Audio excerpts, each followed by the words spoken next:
Hello, welcome to another devlog for my 2D space game. I've done a lot of refactoring to how we store all the actions and modules and resources. I've even introduced the concept of units, and each resource defines a unit or multiple units.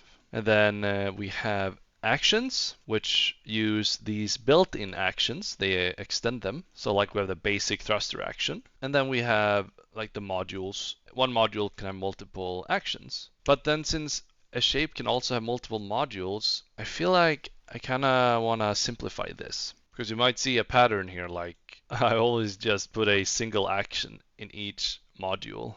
So I might want to remove one step. Changing my mind again. I think we should only allow one module per shape. And then when we define a module, it can have multiple actions, but here we also define what it's gonna look like. So something like this, and then we make the gyroscope should be the circle. But then here we'll also later like define effects and such, like the thruster is gonna have the fire effect. And then we can also introduce more interesting shapes than squares and circles here, like actually make it look like a thruster. Then for the shapes, we will change this to simply be a module instead of modules. And then we won't have a function to add module here, since it will be singular. We can't change the module once the shape is created, is the idea. Almost got the new changes working. So these module classes are now used directly. The game loads, and in the create menu now, we see those right there. Before I manually added each one of those, but now it uses the same name as the class. We can create those there, and we see the module here. For containers, we see extra information, but now I'm making the container start empty. The gyroscope there, and this all seems to work. Fuel tank empty, then battery empty. Yeah, nice. And gyro should be a circle. Perfect. But I disabled the keybinds for the actions. Gotta implement that in a better way. All right, I got the keybinds working. When we create an action, we just add it to that keybind class's actions list. Removing it, we remove it. And then when a keybind is activated, all we need to do is iterate its actions. And that gives us everything we need right there. We find the battery action and we add power to it. And running this, we get this car and we right click it and we see the 10,000 power there. And then we can use it up. That looks good.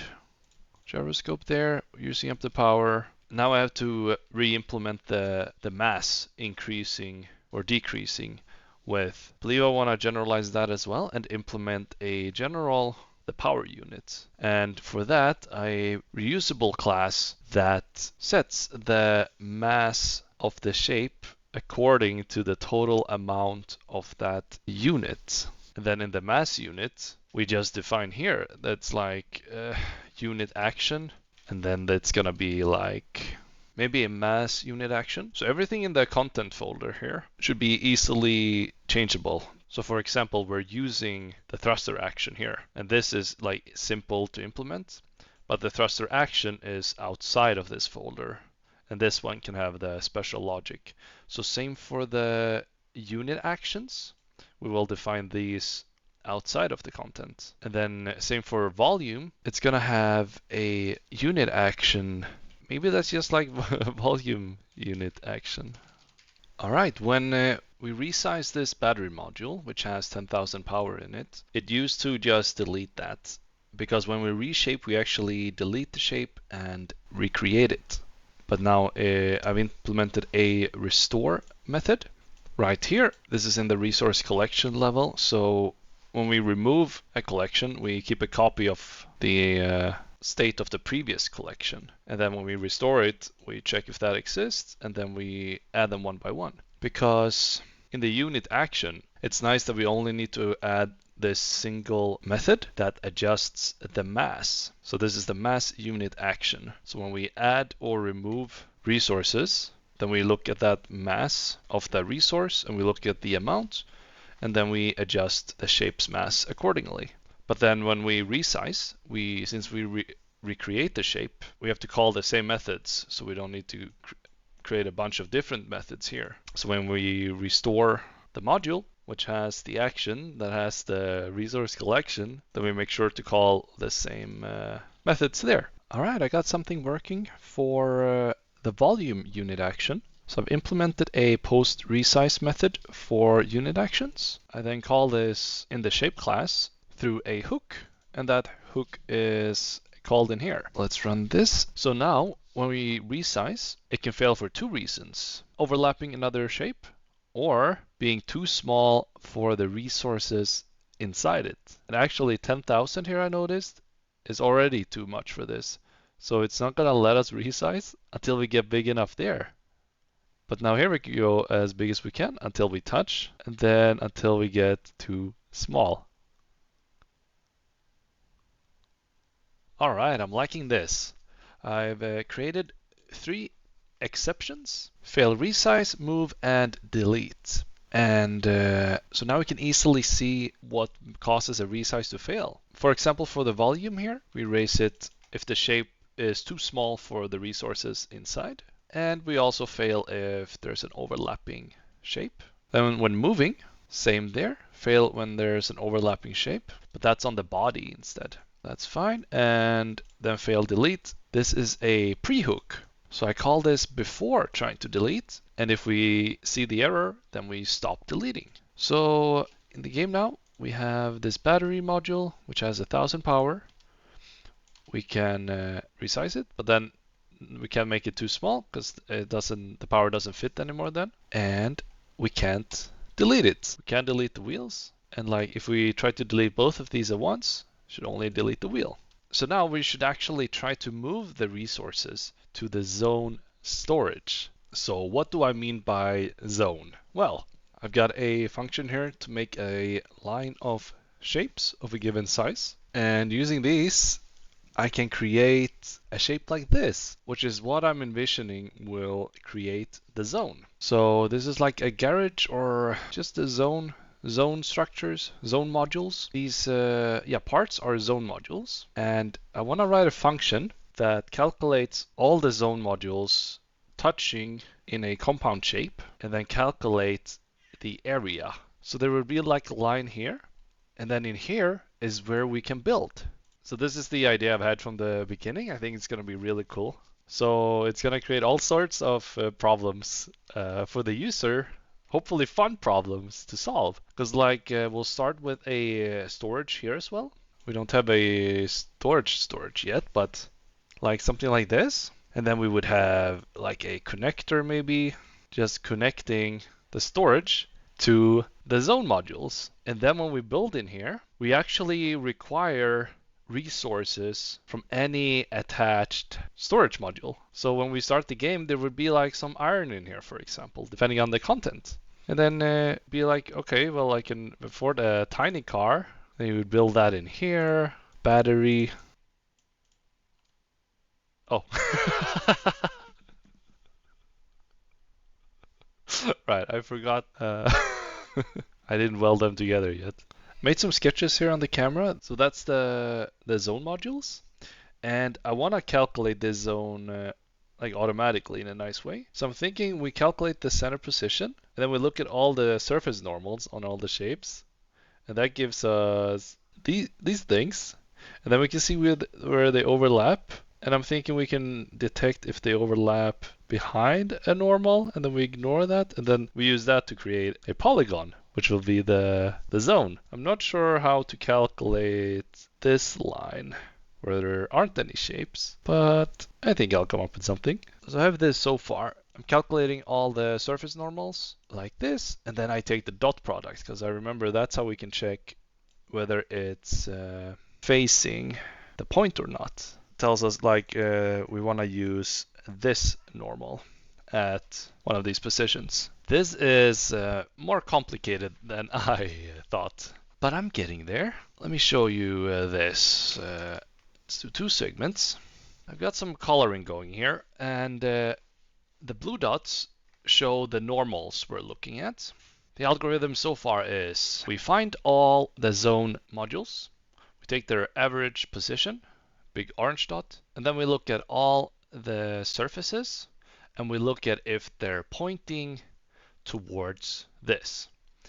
And then we draw that with the blue dot. So then, for example, this tiny surface there shows up because it's in front, like so. And then we take all of these surface lines, we extend them infinitely. We look at the intersection points, which are the orange dots. So we have like an intersection in there. That's perfect.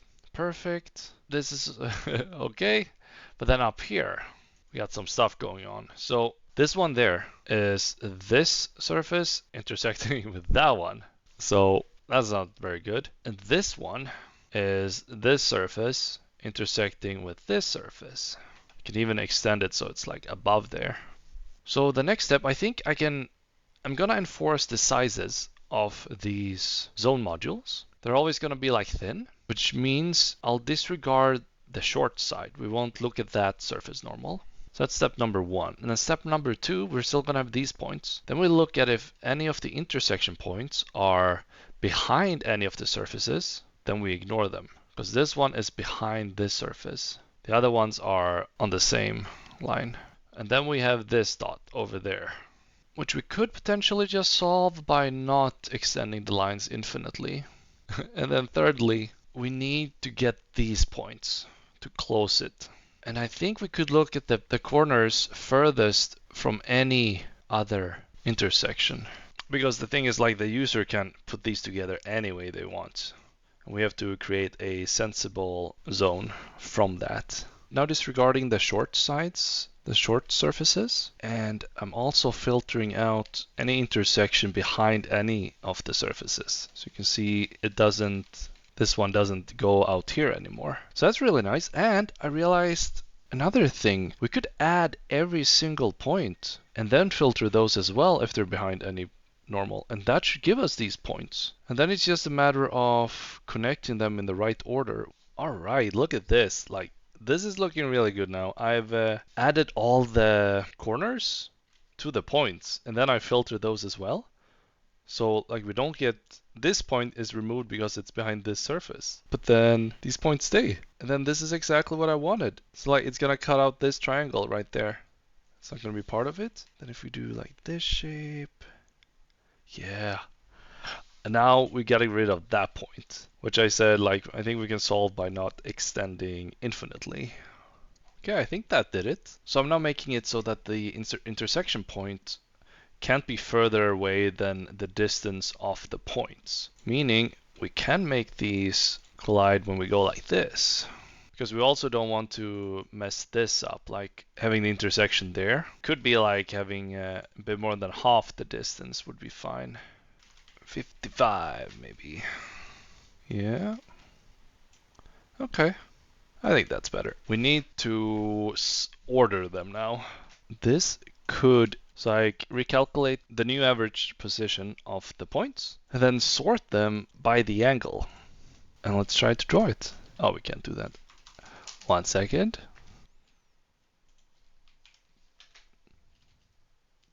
Ooh. Okay, we got something. All right. Oh, and I want to draw a polygon filled.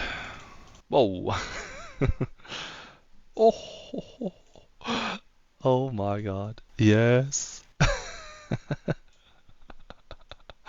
All right.